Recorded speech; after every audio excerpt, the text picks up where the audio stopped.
niya. Bulalo nila. Ano ba yan? Eh, ano yung burger to? Oh, bulalo. Sabi nila. Bacon yan? Ang burger to? Ano yung tao yan? Yung may swa? Hindi. Bulalo nga. Hindi. Hmm. Yung kanya.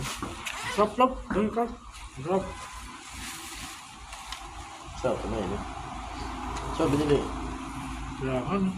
So, binili ito. Ito sa may ano? May bakery. Mura lang ito kay. Kumain. At kalahating kanin, 7. So, may bakery? Oo. Doon sa may ihaw-ihaw? Oo. Oo. Mura doon. Kaya doon niya may empleyado eh. Mura yun. Nakarating ka pa pala doon? Maganda yung kumain doon. Ang buka pa.